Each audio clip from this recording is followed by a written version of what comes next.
Hello students, in last lecture we have learned about prokaryotic cell and today we are going to start a eukaryotic cell in which we will learn today a cell membrane of eukaryotic. The eukaryotes include all the protists which are unicellular organism, plants, animals and fungi. That means all these four groups are included in the eukaryotic groups. In eukaryotic cell, there is an extensive compartmentalization of cytoplasm. Means cytoplasm will be compartmentalized, through the presence of a membrane bound organelles. Inside the cytoplasm, there is the presence of a membrane bound organelles. Eukaryotic cell possesses an organized nucleus with a nuclear envelope, and that's why only we are consider it as a eukaryotic cell. As you know, what is the difference between eukaryotic cell and a prokaryotic cell? Basic difference between eukaryotic cell and a prokaryotic cell is the presence and absence of a nuclear envelope. If nuclear envelope is present, then it is considered as a eukaryotic cell, and if not present, then it is considered as a prokaryotic cell. So now we are talking about eukaryotic cells. So here nucleus will have a nuclear envelope. In addition, eukaryotic cells have a variety of complex locomotors, and skeletal structures. Their genetic material is well organized, and that's why you will see here or observe here a chromosomes. Plant and animal cells are different as the former possess cell wall. Means plant will different from the animal. How it is different? Because plant cell will have a cell walls, plastids and large central vacuole, as we have already discussed in previous lecture. What is the difference between animal cells and plant cells, which are absent in animal cells? So you know very well now what is the absent in which structures are absent in an animal cell. Cell walls, plastids and the large central vacuoles. Whereas these all structures are only found in the plant cell. On other hand, animal cell will have a centriole, and the centriole will be absent, totally absent in case of a plant cell. So animal cell have a centriole which are the absent in almost all plant cells. So this is the difference between animal cells and the plant cells. Today we are going to discuss about cell membrane of a eukaryotic cells. The detailed structure of the membrane, that is a cell membrane, was studied only after the advent of the electron microscope in the 1950s. Here in this diagram you can see an electron microscope. All the living cells covered by the thin, delicate, elastic, selectively permeable. We will see what is the selectively permeability and living boundary, which is called cell membrane. The name cell membrane was given by Nageli and Kramer. And same structure was called as a plasma lemma by another scientist, that is the J.Q. Plough. So two name will be was given at that time. Cell membrane and plasma lemma. So cell membrane name was given by Nageli and Kramer.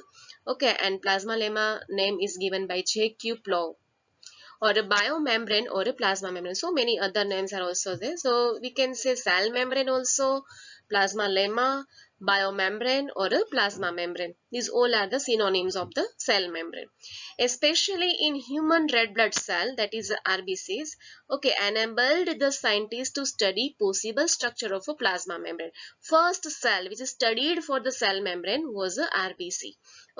These studies showed that the cell membrane is composed of lipids that are arranged in a bilayer. In the cell membrane, lipids are arranged within the membrane with the polar head towards the outer side. Here in this diagram, you can see this is a red color head-like structure, pointed structure is a hydrophilic polar end which is situated outside. And the hydrophobic tail towards the inner part. Here you can see this is yellowish color tail-like structure is a hydrophobic non-polar end, and which will be inner side. So outer side hydrophobic head and inner side that will be hydrophobic tail. And that will prepare a phospholipid bilayer. These ensure that the non-polar tail, that is a hydrophobic tail of a saturated hydrocarbon, is protected from the aqueous environment. The lipid component of the membrane mainly consists of phosphoglycerides. Later, Biochemical investigation clearly revealed that the cell membranes also possess protein and carbohydrate along with the lipids. Okay, or we can say phospholipids. So along with the phospholipid inside the cell membrane, there will be a presence of proteins and carbohydrate both. Here you can see in the diagram, this is the protein which is embedded inside the lipid layer. Okay, so it is found that after the biochemical investigation, it is found that, and it is confirmed that along with the phospholipids, proteins and carbohydrates are also a component of any cell membrane. The ratio of a protein and lipid varies considerably from cell to cell. Means from cell to cell it is be different.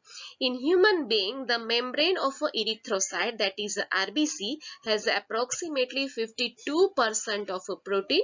Okay, especially when you talk about erythrocyte, that is RBC, it will have approximately 52% of a protein and 40% of a lipid. Depending on the age of extraction, membrane proteins can be classified as an integral or a peripheral. Here you can see clearly in the diagram, this is the lipid membrane. Okay, and here you can see this molecule of a protein is embedded throughout the lipid membrane. Okay, and that's why if the protein is throughout, it is embedded, then it is called integral membrane protein. Okay, and if this protein is not throughout the integrated, then it is called peripheral protein. These both are a peripheral protein. So by this way you can divide proteins into two groups, integral and peripheral. Peripheral proteins lie on the surface of the membrane, you can see here. Okay, while the integral proteins are partially or totally buried in the membrane. You can see the clear vision in the diagram. After the discovery of a cell membrane, number of scientists had given some models to explain a structure of a cell membrane. Okay, so now we will discuss which type of model is given by which scientist and whether it is accepted or rejected. So first model, let me discuss about sandwich model, or it is also called trilamellar model, and it was given by Davison and Danieli in 1935. So according to this model, what they have explained, according to this model, the plasma membrane is made up of three layers.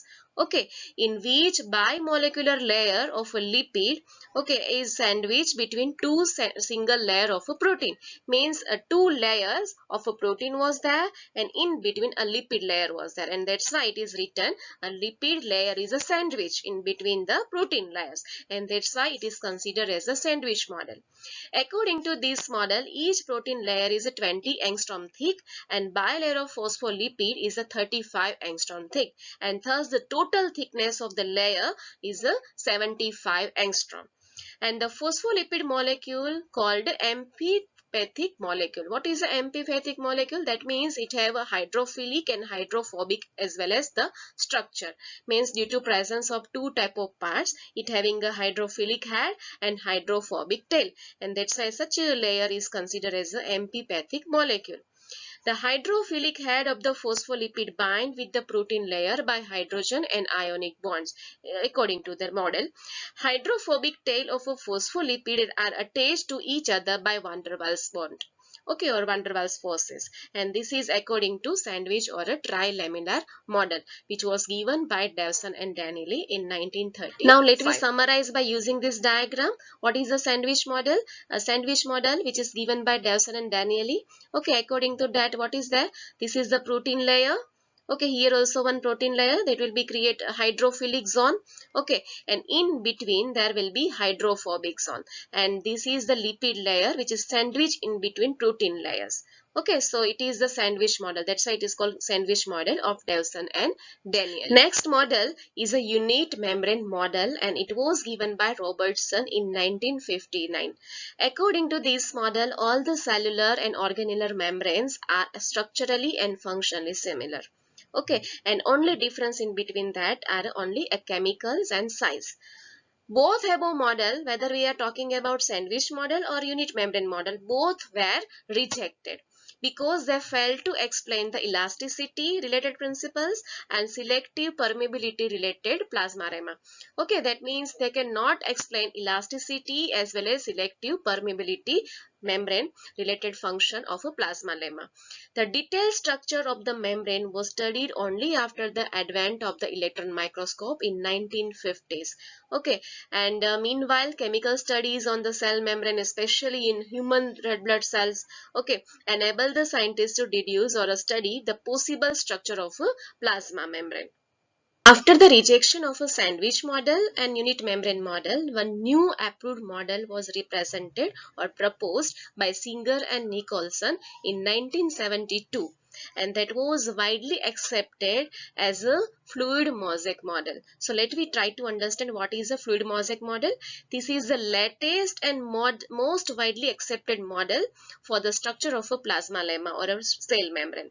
So first of all, main component of any cell membrane is a phospholipid. So phospholipid is the main component of the cell membrane because it forms a continuous structural frame of a cell membrane. So it is considered as a main component. The studies showed that the cell membrane is composed of lipids that are arranged in a bilayer. Also, the lipids are arranged within the membrane with the polar head towards the outer side and the hydrophobic tail towards the inner part. Okay, and these ensure that the non-polar tail of a saturated hydrocarbons is protected from the aqueous environment.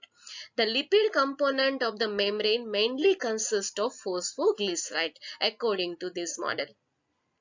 Second important component of any cell membrane is a protein, and there are of two types. That is, the first type is the integral protein and second is the peripheral protein. So integral protein is also considered as an intrinsic protein and peripheral protein is also considered as an extrinsic protein. So let me try to understand what is the integral proteins. These proteins are tightly bound with the phospholipids. Okay, and thus they cannot easily remove from the membrane because it is tightly bound. Integral proteins are of two types. Further, it will be divided into two types, partially buried or totally buried. Okay, some integral proteins which are totally buried through the complete thickness of the membrane. And second is the peripheral protein. And these are the superficially arranged on the outer side and it can be easily removed or separate by the easily methods. Okay, these protein have enzymatic activity, means some of these protein may act as enzymes also. Plasma membrane have approximate 30 type of enzymes, means it will the proteins which are present in the plasma membrane will act as a enzyme, and they are found that 30 type of enzymes are acting as enzymes, means 30 type of proteins are acting as enzymes, in which ATPase is measured. Okay, ATPase, that is a ATP hydrolyzing enzyme, is a more important. ATPase enzyme help in the active transport across the cell membrane. The fluid nature of the membrane is also important from the point of view of functions. Means all the functions of a cell membrane is just due to their fluid nature, and that function includes cell growth, formation of intercellular junctions, secretions, endocytosis, cell division. These all functions is due to fluid nature of a cell membrane. One of the most important function of the plasma membrane is the transport of the molecule across the cell membrane. That is called transmembrane transport. Okay, this is very important phenomena because anytime whenever you observe the cell, something will be come out of the cell and something will be added to the cell. This is the very important phenomena of any cell. So transport of a molecule across it is possible just due to cell membrane. The membrane is a selectively permeable to some molecules, means it will allow some molecule to come inside and outside, okay, present on either side of it. Many molecule can move briefly across the membrane without any requirement of energy. So if movement occur without the requirement of energy, then this type of movement is considered as a passive transport. So by this way we can divide transport in two types. Okay, transport can be divided into two groups. One, active transport, and second is the passive transport. When it is considered as active transport, when energy is utilized at that time, it is considered as active transport, and when energy do not utilize at that time, it is considered as a passive transport. Neutral solute may move across the membrane by process of a simple diffusion. Okay, and along the concentration gradient. That means from higher concentration to lower. So here you can see some molecules from higher concentration to lower concentration, it is moving. Okay, without using any energy. So this is one kind of a passive transport. Here also you can see from higher concentration some molecules are moved by using a protein molecule. So here without using protein molecule and energy, this type of movement is considered as a simple diffusion. And if without using energy they are just using the protein molecules, okay, such a important type of transport is considered as a facilitated diffusion. So passive transport can be divided into two groups: diffusion and facilitated diffusion. Let me repeat, what is a passive transport? Passive transport is the transport across the cell membrane without using any energy, and that can be divided into two groups: simple diffusion and facilitated diffusion. So what is the difference between diffusion and facilitated diffusion? In simple diffusion, only from higher concentration to lower concentration molecule will be transported, whereas in the case of facilitated diffusion, from the higher concentration to lower concentration with the help of protein, molecule will be transported. Another important transport is of water, and that is called osmosis. So let me try to understand what is osmosis. Water may also move across this membrane from higher to lower concentration, and movement of a water by diffusion is called osmosis.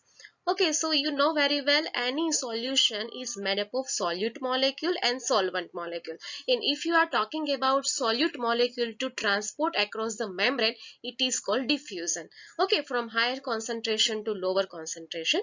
And if you are talking about solvent molecule to move across the cell membrane from higher concentration to lower concentration, it is considered as a osmosis.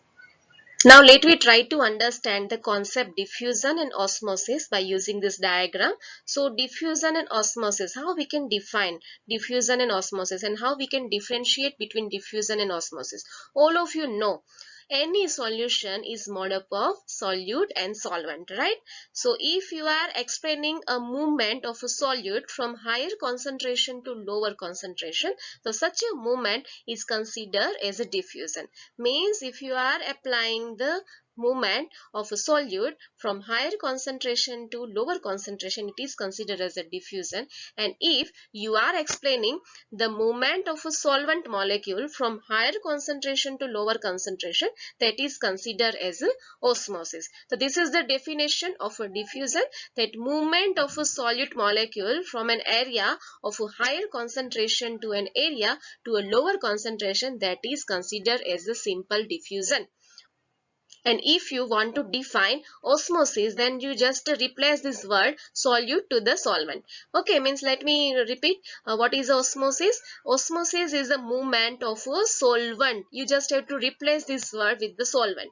Okay, means osmosis is the movement of a solvent molecule from an area of a higher concentration to a lower concentration. So if you want to explain a movement of a water at that time, you have to use the terminology osmosis.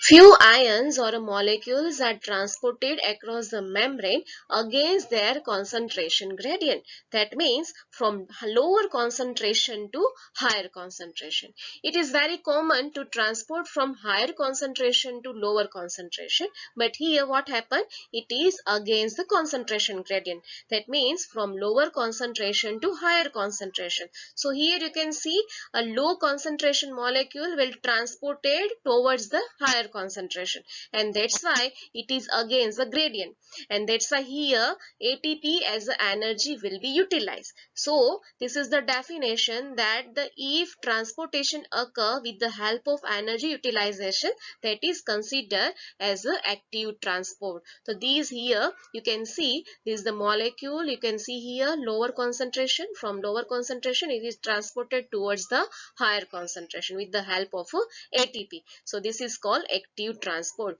Such a transport, it is an energy dependent process because without energy this is not possible.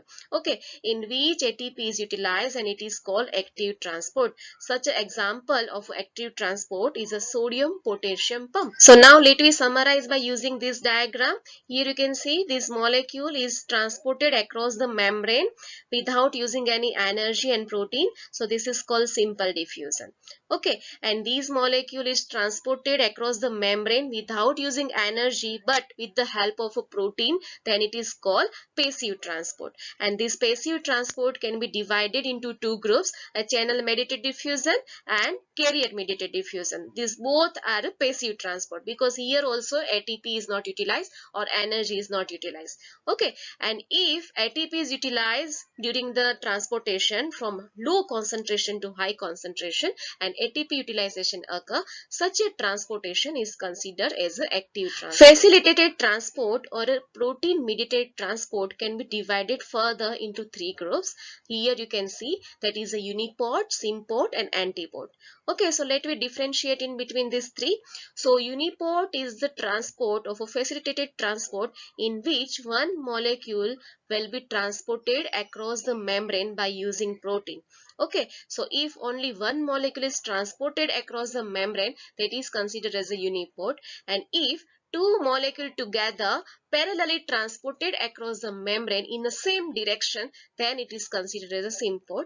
And if two molecules transported across the cell membrane but not in the same direction, it is in the opposite direction, then it is considered as the antiport. Means here you can see one molecule A will be transported from outside to inner side and another molecule simultaneously, or we can say parallelly, transported across the membrane from inner side to outside, but direction is different.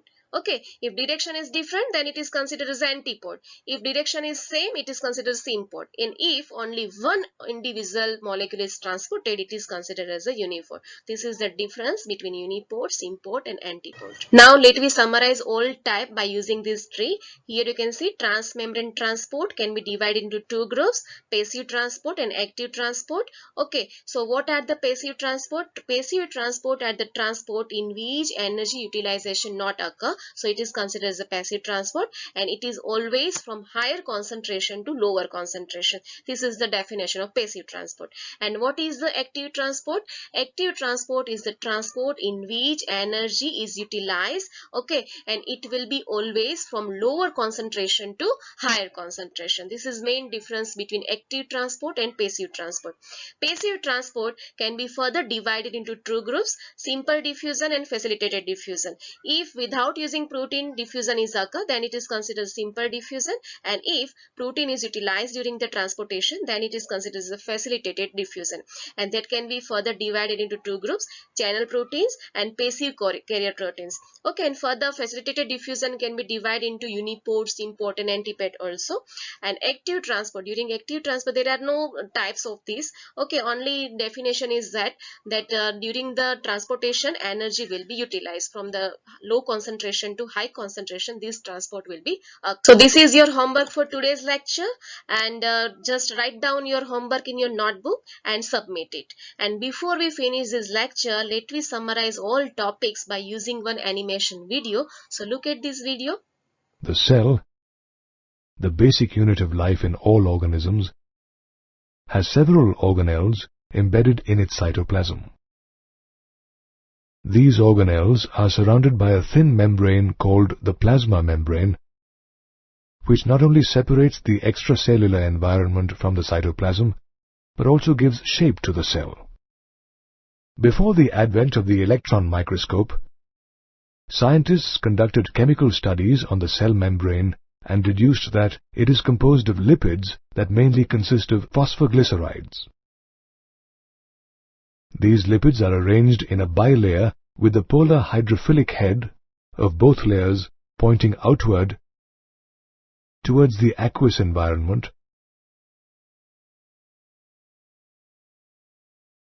and the nonpolar hydrophobic tail made of saturated hydrocarbons pointing inward.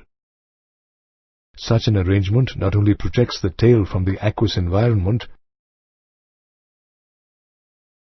It also prevents polar molecules such as nucleic acids, proteins, and ions from diffusing through it. Later, biochemical investigations revealed that apart from lipids, proteins and carbohydrates too are a part of the cell membrane. Moreover, the proteins are arranged in two forms, peripheral and intrinsic. Peripheral proteins lie on the surface of the membrane and can be easily removed by physical methods. On the other hand, intrinsic proteins are totally or partially embedded in the bilayer and can be removed only after disrupting the entire membrane. Scientists also deduced that the ratio of proteins to lipids varies greatly between different types of cells. For instance, the cell membrane of red blood cells is 52% proteins and 40% lipids.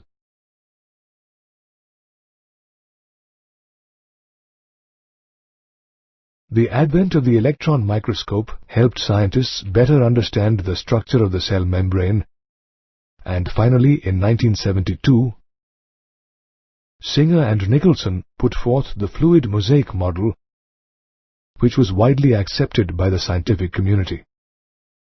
This model stated that lipids are found in the form of a fluid bilayer. This quasi-fluid of almost fluid-like nature allows proteins to move laterally within the bilayer, and this ability of the membrane to allow the movement of molecules within it is referred to as membrane fluidity. The fluid nature of the membrane also allows the cell to perform important functions such as cell growth, the formation of intercellular junctions, secretion, and cell division. All these functions require flexibility in the membrane. For instance, during cell growth and cell division, the membrane has to extend. The cell membrane also guards the entry and exit of different molecules and ions in and out of the cell. However, the cell membrane is selectively permeable, which means the lipid bilayer allows only certain small nonpolar substances such as oxygen and carbon dioxide molecules to pass freely through it, while selectively permitting ions and other polar molecules, including water, to pass through it with the aid of membrane proteins. The transport of these ions and molecules takes place either through passive transport or through active transport. In passive transport, substances require no metabolic energy to move across the membrane. Passive transport occurs either through diffusion or osmosis.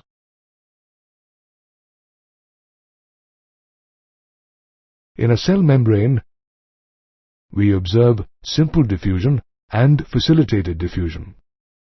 In simple diffusion, oxygen and carbon dioxide molecules freely move across the membrane from higher to lower concentration, whereas larger molecules, such as glucose, are transported by facilitated diffusion, in which carrier proteins in the membrane change their shape and accelerate the diffusion process. On the other hand, osmosis refers to the movement of water molecules across the cell membrane through diffusion. In active transport, transmembrane proteins act as pumps and utilize the energy from ATP to move substances against their concentration gradient, that is, from lower concentration to higher concentration. An example for this is the sodium-potassium pump. Sometimes, glucose is also transported against the concentration gradient via active transport. In next lecture, we will learn very important structure, and that is cell wall. So till that, goodbye.